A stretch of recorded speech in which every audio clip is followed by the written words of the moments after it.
Welcome to the Voice of Retail. I'm your host, Michael LeBlanc. This podcast is brought to you in conjunction with Retail Council of Canada. On this episode, meet Jenna Watson, Senior Vice President of Digital Media for DAC, who joins me live from her office in the windy city of Chicago to discuss the past, present, and startling future of a new world of search engine marketing and SEO for retailers. Jenna sheds essential light on the all-important search results page, the SERP, and thoughts on mastering the many different media connected through this most powerful of tools for modern marketers. Let's listen in now. Jenna, welcome to the Voice of Retail podcast. How are you doing this afternoon? I'm well. Thank you, Michael. Thanks. I'm happy to be here. Well, where is here for you? Where am I finding you today? You are getting me from Chicago, where it is a brisk 46 degrees. Yikes. So, yeah. Nice. We're doing early winter, I think. Yeah, I think so. It's I'm in Toronto, and it is like that, too. We share many of the same weather patterns. So we do indeed. I commiserate with your frigid environment. Well, we're going to warm it up. We're going to heat it up on the podcast. Let's do it. We got lots of... listen, I'm really looking forward to this because I have to tell you a fun story. So back in the late 90s, so I'm a bit of an OG when it comes to e-commerce. I remember being in a shop.org conference in like 98 about... And I was sitting in the audience, and this woman was going on and on about this new thing, and it was changing her business. It was called search, and she was showing us some screens in Google and all this stuff. And I looked at it, and my head blew up a little bit. And I remember going back. I was at Hudson's Bay at the time. I remember going back to part of my team, a guy named Darren Keane, who's actually took over worldwide search for Apple. So this launched a whole career for him. Wow. And I said, we got to do this thing, this Google search thing. It's going to be big. Yeah. And he's like, you think so? And then he came back and he said, Google, it's just a bunch of renegades. I'm not sure it's going anywhere. Like, early days, right? Like it was. So I'm very excited to talk about this. One way, shape, or another, I've been involved in search pretty much my whole e-commerce career. A bit of a first mover in it. Now, I don't have that level of expertise that you do. So let's jump in first of all and learn a bit about who you are and what you do for a living. Yeah, sure. So I'm right there with you. A couple, maybe just a year or two behind you in that, hey, let's try this search thing out. But I've also been in it since it was brand new. And I tell people all the time, back in the day, it was truly the Wild West, right? There were no rules. We were making stuff up. So if Google was renegades, the people doing the search work were even more renegades. Yeah. So yeah, I've been in advertising for 22 years now, always on the agency side. So I started, my first couple years were in traditional or print advertising, and I moved quickly into digital when digital became a more viable thing, which was very shortly thereafter. So yeah, I'm our SVP of digital media at DAC Group, and that means I have all paid media and SEO under me. So doing this digital media thing for a couple of decades now. That's my story. Well, we're on kind of parallel tracks. I had an epiphany when I bought a book on this site. What was it called? Amazon. And I said to myself, I was in kind of packaged goods. I was working for Black & Decker, and I said, this digital and e-commerce could be something.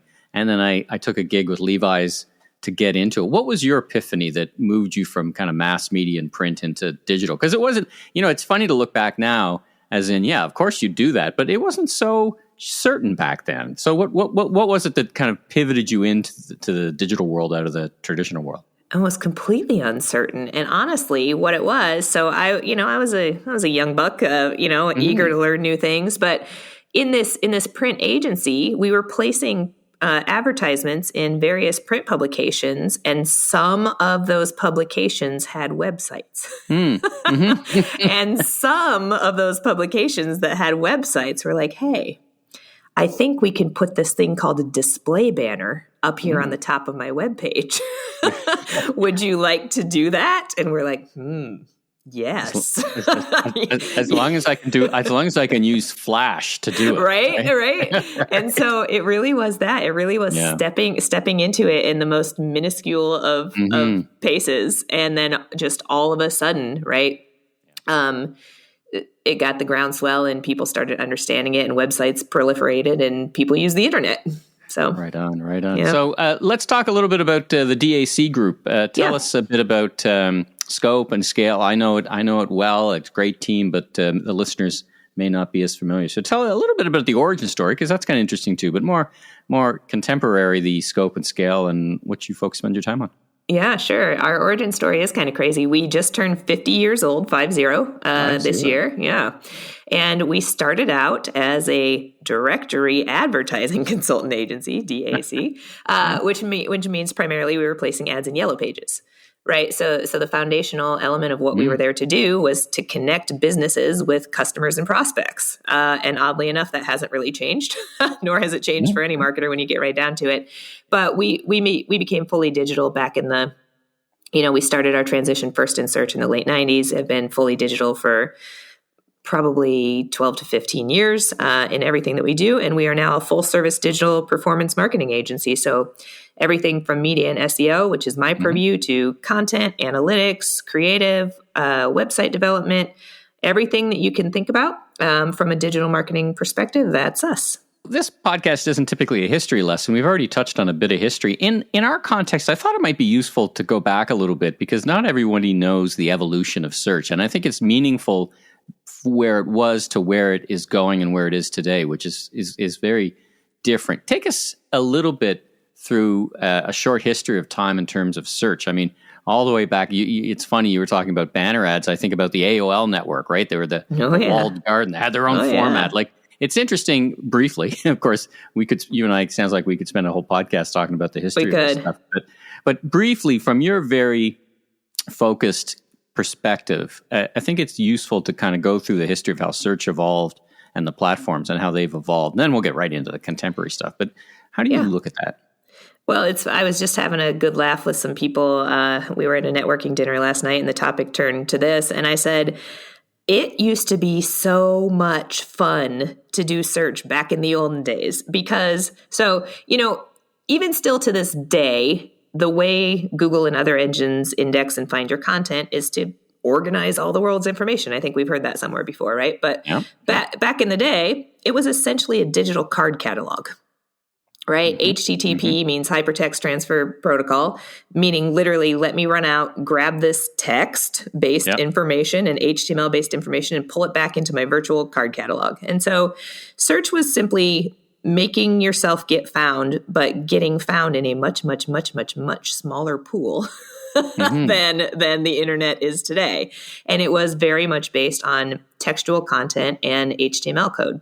The early days of search, SEO in particular, you could very easily manipulate the system, right? There were signals, and the algorithm as it was at that time was nowhere near as advanced. And it was actually fairly easy to kind of game the system. So, I remember working with a retailer in the early days, and pre-holiday time, we'd say, oh, we've got to get up to position 1 for keyword X. And we would go out and we would buy a whole bunch of links, and those links would point back to our website, and we would skyrocket up into position 1 for keyword X. And obviously, it's nowhere near that today. Yeah. Search it's actually more than I would say more than frowned upon. Yes, it is certainly frowned upon with a very, very upside downy frown. Yes. So it was a lot of fun, and it was really quite simple. As the engines get smarter, as natural language processing becomes the de facto way of that the engines understand search queries and the related results, search is so much more sophisticated and difficult and hard to accomplish. And the changing SERP, the search engine results page, is also constantly evolving around user needs and user behaviors as well. So it is not static at all. What I see a lot in agency life is, at one point, a marketer learned about SEO, and they learned it pretty well. But that was usually around 2007, 2008, 2009. And then they said, okay, I understand search. Got it. Yeah, got it. Check. Yeah. And unfortunately, you don't got it.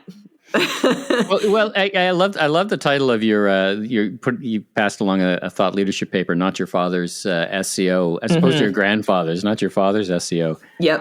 Made me laugh. But nested in your comments around early search is that you could actually develop an advantage using it. Like retailers could be better than others in and develop an expertise. That's so hard to do now, right? In other words, what used to be a differentiator became table stakes pretty quickly, right? 100%. Take us through what is now a complex, super fragmented world of possibilities. As again, you called about, you talk about the SERP and talk about the three key strategies for owning the SERP. And what's the SERP again? Remind me of what that stands for. Yes, thank you for getting me out of my acronym world. SERP, SERP, is the search engine results page. So it's literally the page that appears when you perform a query on Google or another engine. Okay, and that could be on any device. It's kind of an agnostic term that says, here's what you get back when you type in wonderful recipes from a barbecue master on YouTube or whatever. Right? For example, For example, just a random example. But take us through that, because there's it's all the new platforms, and just take us through these key three things you need to think about strategically, and then we'll peel back and get into a few more details. One of the things about SEO that is actually still the same is that technical excellence has always mattered in SEO. So, for example, remember when I called the engine like a big digital card catalog, kind of? If the engine's spider or bot or crawler or whatever you want to call it, if it couldn't access your web pages, you had no chance of appearing in that index. The same is still true today, although I would argue it's very difficult to make your website content not be found today, but it still does happen. So that technical excellence layer, it still matters, because a search engine, the way I think about it, is like a very, very fast, very smart human user, right? It wants to come to your website. It wants to read your website left to right, top to bottom, follow the link, see if everything makes sense, and understand the information there. If there is something technical preventing that from happening, you're already dead in the water, right? You will not have any results at all. And additionally, some of the more recent algorithm changes have really focused on this. So we now have Core Web Vitals being a primary factor. So Core Web Vitals include things like your page speed. How quickly does it load?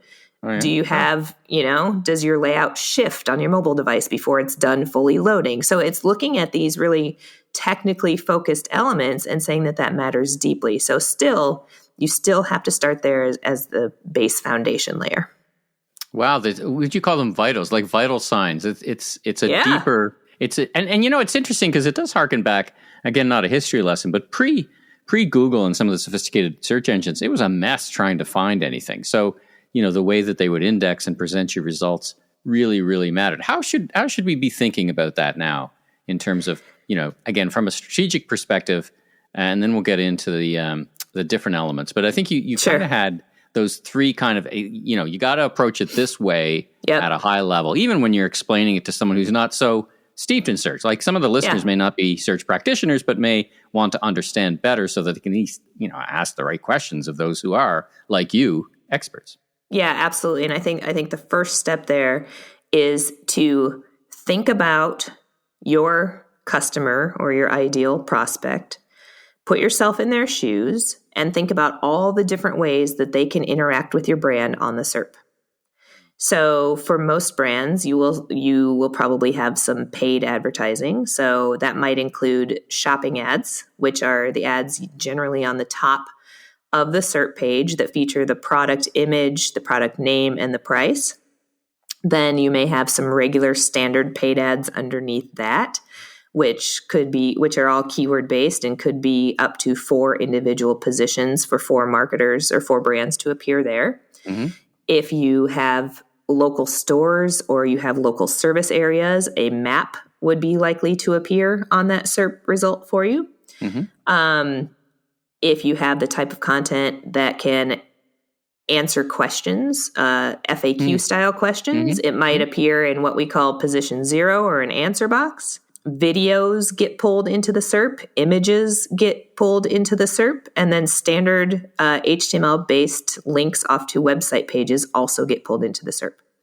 So you have to put yourself in that user's shoes and think, where are all the places on this search engine results page that a person could interact with my brand? And now what do I do about that, understanding what all those places are? You mentioned this earlier in the conversation. How do I get to number one? Is it still the case that page position for your results on the SERP matters? Is it does it even matter more now that it's on mobile or on your Apple Watch? Is that still a spoken differently? We always used to say if you wanted to hide a body where nobody would ever find it, put it on page 2 of the Google search results. Well, the interesting thing about page 2 is that there usually isn't even a page 2. A lot of the SERP results are infinite scroll, right? So right. It all depends on the layout that you're receiving at the time. But yeah, a lot of it's infinite scroll. So page 2 could mean something that's in position 7, for example. But right. Yeah, position does still matter. And I'll tell you why that is. You mentioned it yourself. Mobile devices. So if you do any sort of a query on your mobile device, you're going to see paid ads on the screen, and you will not get to something organic most of the time until you scroll. And depending on the layout of that SERP, you might be scrolling for a minute. And so, if the user can get their answer through a paid ad, they are most likely going to engage with that paid ad and not worry about scrolling to find an organic, because you and I know the difference between paid ads and organic ads, and you and I care about that. But John Q. Searcher does not care. They just want the best answer to their question, right? Which isn't, it's interesting you say that, because my experience, anecdotal and personal, is the paid ad isn't always the best result, because, lots of people still trying to, you search on one thing and they take you to some page that's very, not exactly related. Like, let's talk about this changing environment. Like TikTok, just the latest with a startling factoid, buzzy headline about the number of people who are A, on it, which is legit, but B, using it for search. And they're just the latest in a long line. And, there was a discussion years ago that Amazon was becoming a search engine. But in my mind, and I'm sure yours, I'd love to hear your opinion, not all search queries or search is equal. Talk about that for a bit. Yeah. And again, so I've told people before, remember in the 2010s, the early 2010s, when omnichannel was all the rage, it was the buzzword that was to be had. Now, if every brand had actually gone and executed a true omnichannel at that point in time, they wouldn't be worrying about search. They wouldn't, right? They wouldn't be having these problems today. Because if you think about it, the thing you need to be understanding as a marketer is, what is the intent of the user on that platform? Right. So yeah, people do use TikTok to search, but what kind of result are they going to get back? So, and what are they searching, and what's their intention? Right. I guess that's probably another magic word. Yeah, exactly. So, I spoke to a Gen Z person recently, and how did that go? How did that first? You got to, Well, I started by telling him to get off my porch. And get off the grass. Get off my grass. My lawn. Yeah. But he said he does use it to search. And I said, okay, but tell me for what though? And he said, well, if I'm like going to a new city and I want to see what some of the restaurants or clubs are like, I'm like, sure. Get that. Check. Totally makes sense to me. Love it. And I said, but what if you need to buy a wash machine? And he's like, well, yeah, I'm not going to go ask TikTok how to buy a wash machine.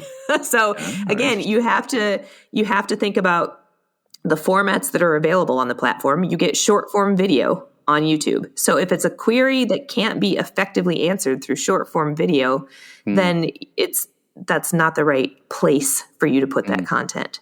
I love that you use short-term video, because, of course, everybody's in the game now, right? TikTok has kind of opened everybody's eyes. Facebook, Insta, YouTube are always serving up these short-term videos. But to invert the success metric there, if you own a restaurant or a food service, you really, really, really want to focus on short-form video, because somebody's going to search, where can I go for a great dinner in a new city? You want to be there, right? So as you said, it depends on the user and the intention. Maybe less, as you said, to buy a dishwasher. Right. Absolutely. It's all about what's the intent of the user with that query, and how is it best answered? It might be best answered by a really long blog post. Right. Depending on the query. So you have to really think that through. Yep.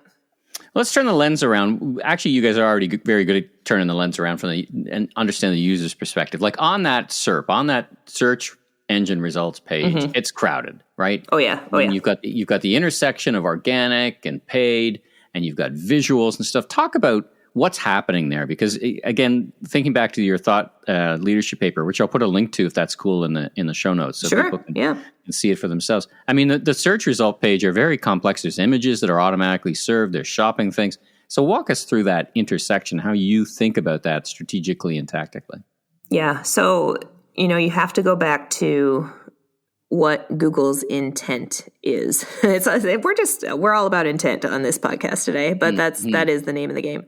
What's Google's intent? Google's intent is to give the searcher the best answer for their query. And I mean, in their favor, there's a lot of places for paid ads to answer questions. But that is part of the changing SERP, a lot of monetization happening. That's one of the things, certainly. But it has never been Google's mission statement to send free traffic to your website.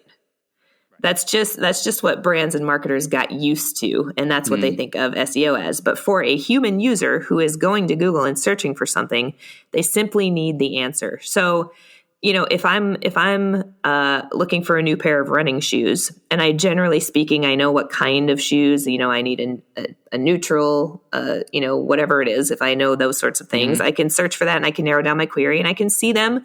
I can see them in a shopping ad. I can see the price. I can see which stores they're at, and I can just go through and I can be on with my day.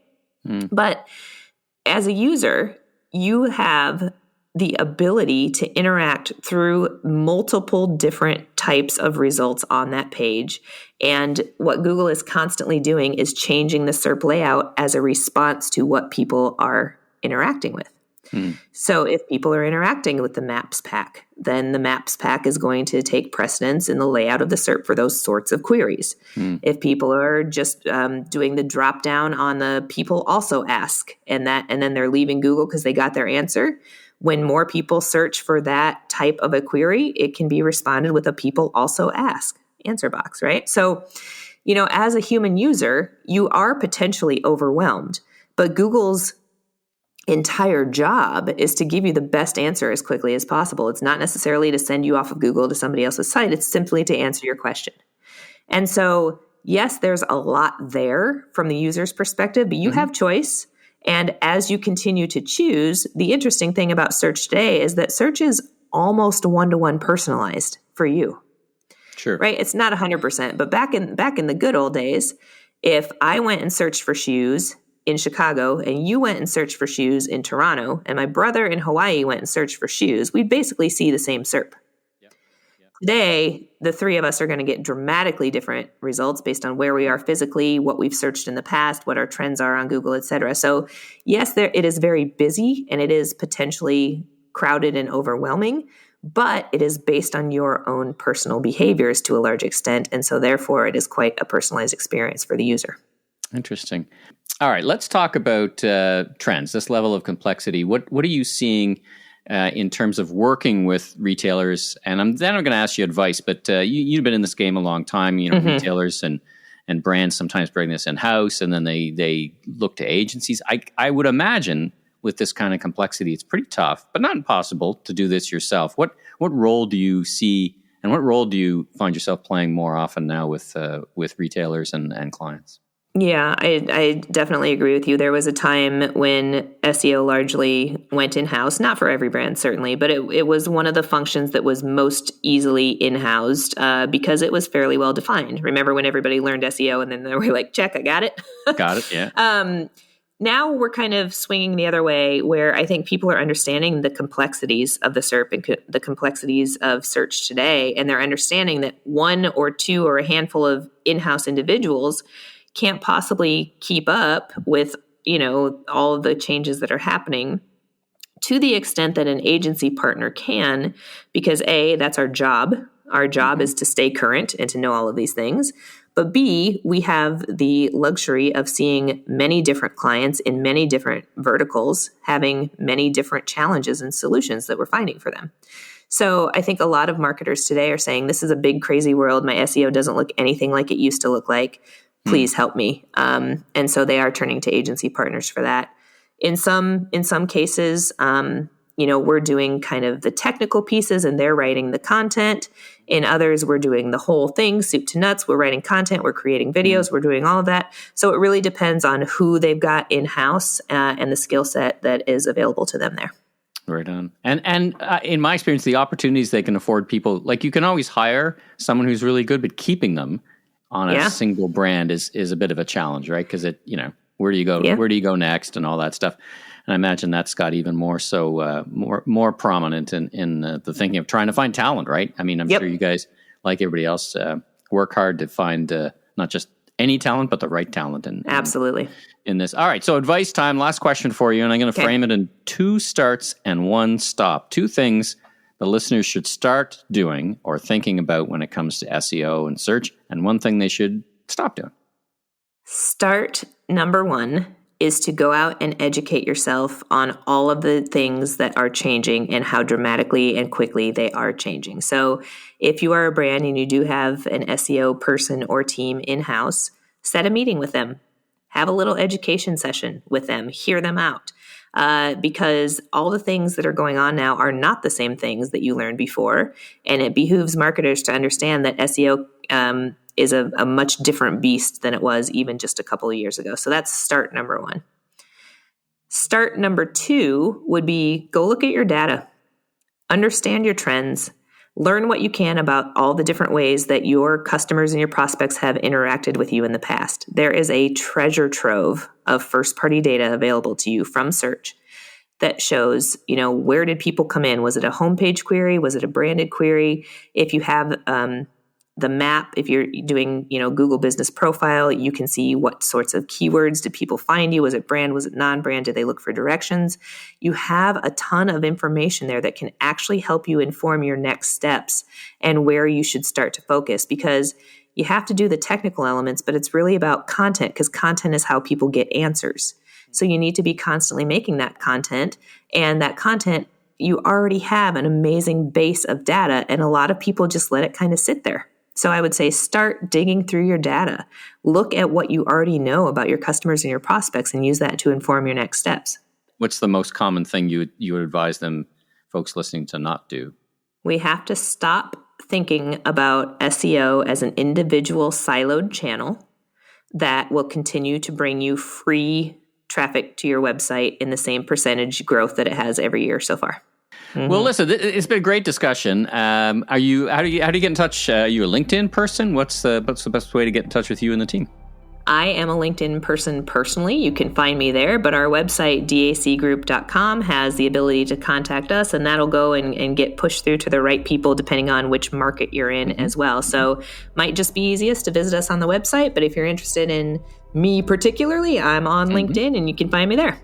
Well, fantastic. Well, listen, Jenna, it's been great catching up. It's fun to chat. Both of us have been in the game for a long time, so it's great to talk about both where it's been, but more importantly, where it is today and where it's going. So thanks again for joining me on the Voice of Retail podcast. I wish you better weather or warmer weather as well as we head into the fall, and much continued success. So thanks again for joining me on the podcast. Absolutely. It was a great time. Thanks, Michael. Thanks for tuning into this special episode of The Voice of Retail. If you haven't already, be sure and click and subscribe on your favorite podcast platform so new episodes will land automatically twice a week. And check out my other retail industry media properties, the Remarkable Retail Podcast, Conversations with Commerce Next Podcast, and the Food Professor Podcast with Dr. Sylvain Charlebois. Last but not least, if you're into barbecue, check out my all-new YouTube barbecue show, Last Request Barbecue, with new episodes each and every week. I'm your host, Michael LeBlanc, president of M.E. LeBlanc Company and Maven Media. And if you're looking for more content or want to chat, follow me on LinkedIn or visit my website at meleblanc.co. Have a safe week, everyone.